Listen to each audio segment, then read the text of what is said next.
baru masuk kita bahas dermato tumpang dari awal ya. Nah,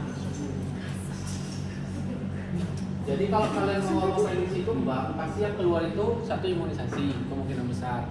Yang kedua itu pasti kelainan yang abang jelasin tadi, yang plot-plotan tadi, bisa gizi, bisa stunting dan lain-lain. Nah, imunisasi ini ada namanya imunisasi wajib. Oke, kalau dulu abang ngajari waktu ujian blok itu kan ada patternnya kan, HP baru dapat hadiah dari pacar, insya Allah Mr. Jody, vaksin hepatitis A tapi hampir Denji. Jadi nih HP baru dapat hadiah dari pacar. Oke, jadi hepatitis B, polio, BCG, DPT, HIV. Pacar itu adalah PCV rotavirus. Oke, kemudian insya Allah Mr. Jody, berarti influenza, MMR, Japanese encephalitis. Oke. Sebenarnya banyak lagi. Insya Allah Mr. Jody vaksin hepatitis A. Berarti hepatitis A, tapi hampir Denji. Tapi itu adalah apa? Tifoid. Hampir itu adalah HPV, Denji ya Denji. Tapi nggak sampai di situ kita di OSCE. Kalau untuk ngajar blok, abang ngajarnya kayak gitu. Jadi kalau untuk di OSCE kita cuma sampai di insya Allah aja. Jadi kita harapannya HP baru dapat hadiah dari pacar insya Allah, ya kan? Nah, yang pertama adalah hepatitis B. Oke, kalau kalian mau vaksin orang, maka dia nanti kalian harus tahu dia diberikan di usia berapa aja. Berapa nih kalau dia hepatitis B? 0, 2, 3, 4. Kemudian kalian juga harus tahu diberikan dengan dosis berapa?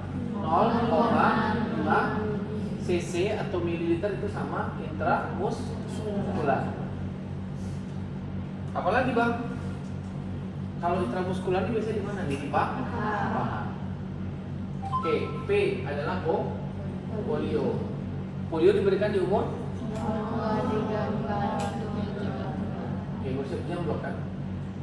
Masih fresh-freshnya lah ya. Nah, 0, 2, 3, 4 diberikan secara tetes oral. Biasanya sebanyak 2 tetes. HP baru itu adalah BCG.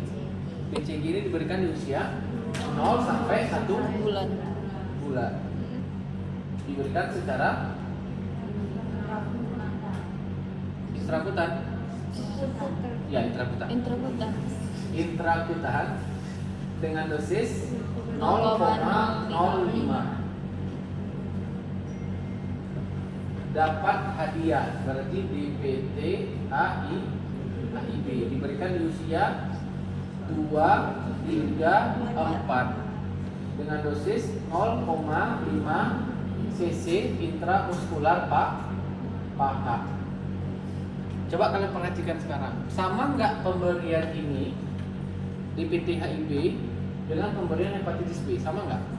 Sama. Makanya daripada si bayinya banyak kali dicucu, maka muncul sediaan namanya pentabio. Pentabio ini berisi siapa? DPT HIV sama dengan hepatitis B. Kenapa dibuat sediaan? Karena tadi sama 2, 3, 4. Kemudian dosisnya juga sama. Jadi pentabio itu mengandung hepatitis B, DPT, HIV. Juga diberikan 2, 3, 4 secara 0,5 cc intramuskular. Pacar itu adalah PCV rotavirus. Ini bukan merupakan imunisasi wajib. Kalau kalian nggak mau belajar nggak apa-apa. Yang terakhir adalah influenza. Nah ini sering keluar dulu. Influenza diberikan pada usia 6 bulan. Iya, 6 bulan. Diberikan secara 0,5 cc intramuskular. Kalau intramuskular itu paling mudah kita nyarinya di paha. Tapi belum ada sediaan yang gabungannya. Kenapa? Karena umurnya beda, 6 bulan. Oke, paham sampai sini ya. Nah, ini wajib hafal. Kalau ini nggak hafal, kalau ini nggak hafal, berarti kemungkinan besar kita bisa salah suntik atau kita bisa salah memberikan imunisasi. Jadi ini wajib hafal. Sama kayak 4 domain tadi yang mau jelasin. Nah sekarang coba kita buat soal. Kita buat soal ya. Soal yang pertama, misalkan ada bayi laki-laki, oke, usianya 2 bulan, dibawa oleh ibunya untuk imunisasi. Atau kalau soalnya nggak mau bilang imunisasi, dia cuma dibawa ibunya untuk cek kesehatan aja. Oke, makanya di anamnesis sama suruh kalian tanya 9 ditambah 4 kan untuk dapatin nilai 3. Salah satunya pertanyaannya apa? Imunisasi. Tanya lengkap atau tidak. Bukti dia lengkap dari mana? Iya, KMS. Minta KMS-nya. Nah, oke, bayi 2 bulan. Soal yang pertama abang adalah ingin imunisasi. Oke, gak usah 2 bulan lah, 4 bulan aja biar menjebak sakit. 4 bulan ingin imunisasi. Soal yang kedua abang adalah bayi 4 bulan dengan riwayat imunisasi yang tidak jelas. Oke, ya maksudnya ada lagi bayi 4 bulan dengan riwayat imunisasi yang tidak jelas.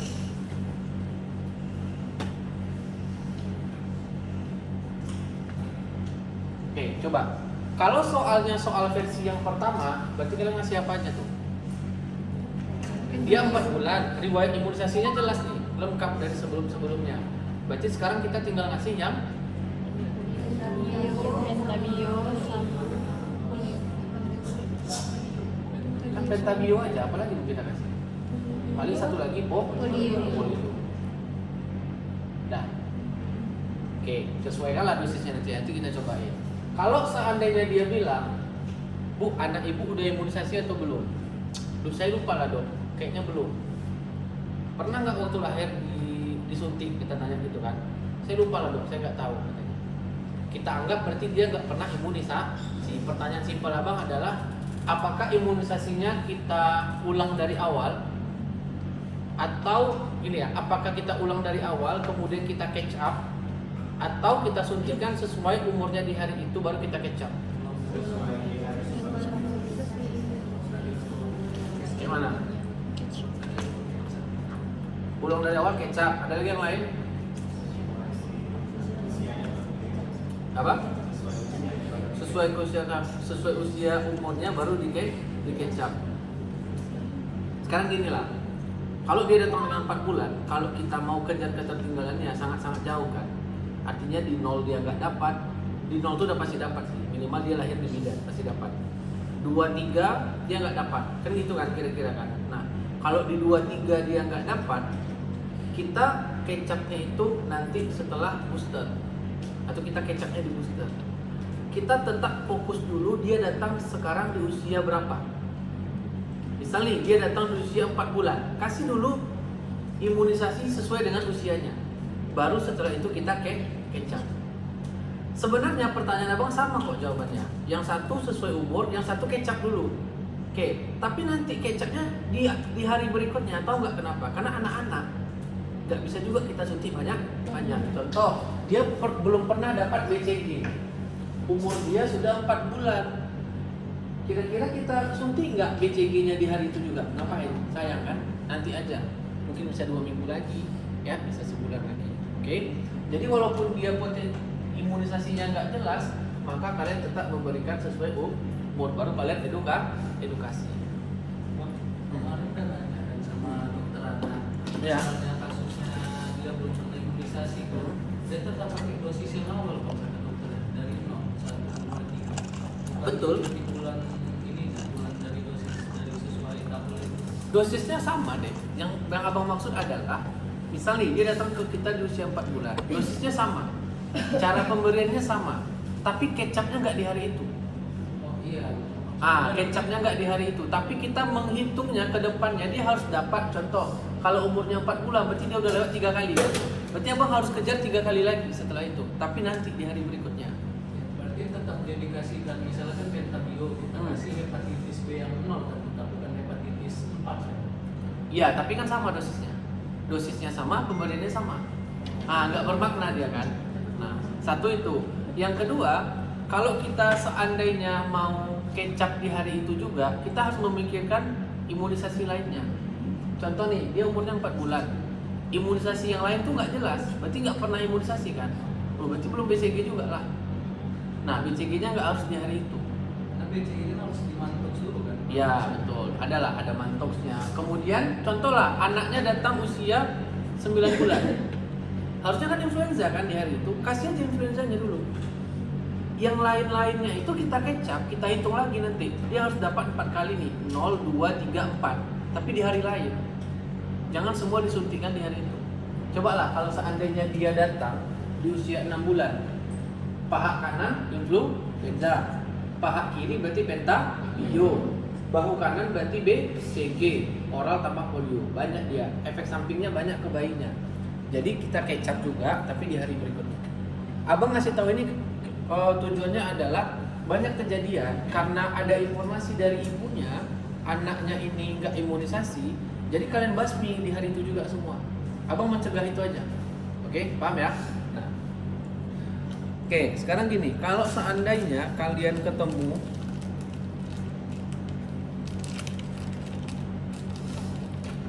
Oke, ini speed 1 cc ya. Kalau untuk anak-anak kita pakai yang 1 cc. Kemudian kalian harus tahu, ini namanya sediaan vial. Oke, ini namanya sediaan vial. Kemudian ini namanya sediaan ampul. Ini namanya sediaan ampul. Betul, udah abang potong, udah abang belah ya kan. Ampul itu bentuknya gini. Oke. Jadi kalau kalian mau buka, berarti tinggal dipatahin ya. Oke. Kalau sediaannya vial, berarti nggak usah diapa-apain, kalian tinggal masukin jarumnya ke bagian bagian busanya ini, apa nih, karetnya ini, ya kan. Kemudian kalian tarik cairannya sesuai dengan kebutuhan yang ada. Oke, tujuan abang apa coba? Apapun bentuk sediaannya, kalian harus tetap membaca imunisasinya. Contoh, kita buat skenario kayak gini ya. Berarti kita mau ngasih apa? Pentabio sama polio. Coba baca, pentabio enggak yang di vial. Oke, tetap harus kalian baca dan kalian cek kadaluarsanya. Oke, dapatlah ini misalkan pentabio. Baik, saya akan melakukan pemeriksaan pada imunisasi pentabio. Apakah sudah kadaluarsa atau tidak? Oke. Kemudian kita tadi sepakat kalau seandainya pentabio kita akan suntikan nih. Kalau dia pentabio kita akan suntikan 0,5 cc intramuskular. Di mana pentabio dari isinya apa? Hepatitis B, DPT dan HIV. Nah, baru kalian ambil. Makanya kita pakai squid yang 1 cc. Sorry. Oke, jadi kalian ambil. Oke, kemudian kalian tarik. Nanti dosennya memperhatikan. Ini kan speednya 1 cc. Nanti kalian tarik sampai angkanya 0,5 cc. Nah, sesuai dengan ini dosis yang ada. Oke, tarik sampai 0,5 cc. Nah, kalau udah sampai 0,5 cc, baru kalian suruh ibunya untuk pangku. Jadi usahakan jangan dibaring. Usahakan ibunya pangku. Terutama bagian deltoid. Ya, kalau paha, kalau dia bisa tenang, nggak apa-apa nggak pangku. Misalnya, tapi kan bayi, susah kita untuk tenangin. Jadi pangku aja. Kemudian kalau kalian mau suntik pentabio, ya udah kasih alkohol swab. Oke, kemudian kalian suntik tegak lurus. Tarik dulu aspirasi, kalau nggak ada darah baru lanjut. Oke, tarik, kemudian tutup pakai nanti namanya plester kalau ada. Kalau nggak kalian pakai alkohol swab tadi aja sampai dia kering. Itu namanya pentabio. Jadi bisa pentabio, bisa influenza kalau bersamaan, ya. Nah, yang jadi masalah sekarang adalah kalau dia datang kalau polio tinggal ditetesin ya, gampang ya, 2 kali tetes. Sekarang jadi masalah kalau dia datang dengan BCG. Kalau BCG berapa sedianya Bang bilang? 0,05. Nah, sekarang kalian coba tengok jarum ini, ada nggak 0,05 di sini? Nggak ada kan? Karena dia pakai squid 1 cc, yang ada cuma 0,5. Ada tahu nggak caranya kayak mana? Kalian tahu caranya kayak mana? Apakah tugas kita untuk mengencerkan? Enggak. Jadi sebelum kalian suntik BCG, kalau seandainya kasusnya BCG, maka mulut kalian wajib ngomong dulu. Obatnya, imunisasinya kita encerkan terlebih dahulu menggunakan Aquades untuk mendapatkan dosis 0,05 cc atau 0,05 mililiter. Paham? Harus ada kata-kata diencerkan baru boleh kalian tarik. Nah, kalau dia BCG, maka jaraknya kan nggak boleh intramuskular kan, nggak boleh tegak lurus. Jadi target kita adalah intrakutan. Kalau intrakutan itu betul-betul tipis dia. Jadi jaraknya itu adalah 15 derajat. Kalau subkutan 30 derajat atau 45. Kalau intramuskular baru 90. Jadi kalau target kita intrakutan berarti dia harus 15 derajat gini. Nah, tarik, kalau nggak ada cairan baru masukin. Udah selesai. Yang penting jangan lupa alcohol swab sama tidak alcohol swab. Kemudian kalau seandainya ada nilai anamnesis jangan pernah dilewatkan. Kalau seandainya ada nilai pempisnya jangan dilewatkan. Berarti akan misalnya gini, pasien datang dibawa oleh ibunya dengan keluhan lemas. Lakukan anamnesis, lakukan pemeriksaan fisik. Oke, diagnosa tiba-tiba nggak ada, berikan imunisasi atau lakukan imunisasi pada pasien.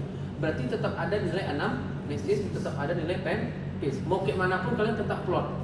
Lingkar kepala, lingkar lengan atas, kemudian BB, TB dan lain-lainnya, head to toe dan lain-lainnya. Baru kalian ke sini. Terakhir, kalau memang dia datang dengan imunisasi, berarti kalian wajib edukasi. Apa edukasinya? Efek samping dari pemberian DBT. Apa efek sampingnya? Apa? Demam. Efek samping dari pemberian BCG. Jaringan. Ini harus dijelaskan. Karena kalau orang nggak tahu, kita kan dituntutnya. Loh, aku habis imunisasi tapi anakku bebekas tangannya. Habis imunisasi anakku jadi demam. Ya, jadi sehingga Pak, Bu, siapapun nanti yang bawa, nanti setelah kita imunisasi anaknya nanti demam ya. Itu efek samping sementara dari tindakan imunisasinya. Baru kalian tutup. Oke, ada pertanyaan nggak?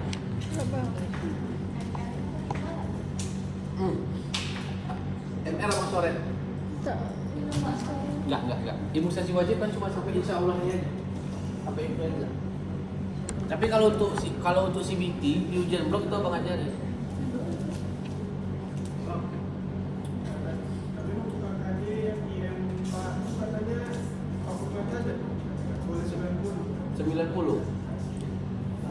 Tergantung, adik targetkannya paha mana? Kan dia intramuskular. Oke. Kalau kalian targetkan paha bagian anterior itu harus 90 lah dia.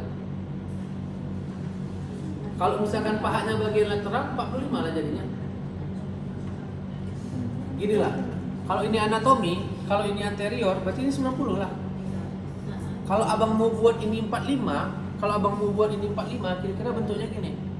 Kira-kira bentuknya gini lah. Ini 90 bagi 2, 45. Berarti nanti arahnya ke subkutan. Kalau targetnya intramuskular wajib 90. Oke. Ada lagi sanggahan? Itu diajarin 45. Iya. Anterolateral. Anterolateral dari samping berarti. Iya. Anterolateral. Kalau dari samping Arah lutut. tapi kita pakai speed 1 cc wah.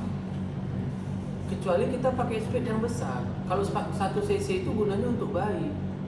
Tetap bentuk sudut 90 dia, karena targetnya intramuskular. Jangan jawab pastikan ya.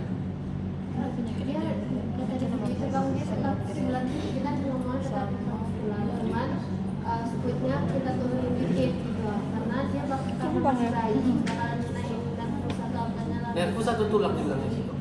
Tulang Nervus katanya.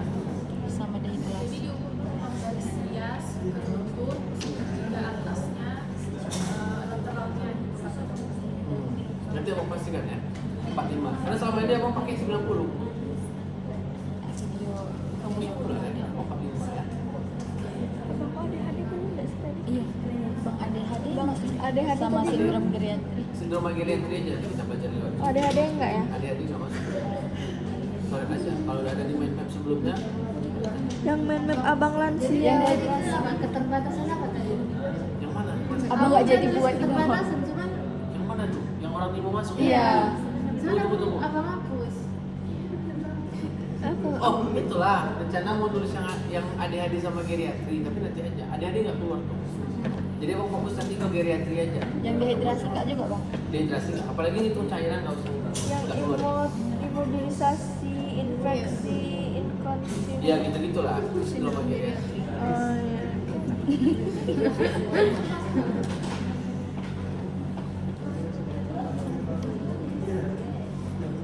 Oke, ada pertanyaan? Enggak. Ada pertanyaan nggak ada? Belajar lagi ya.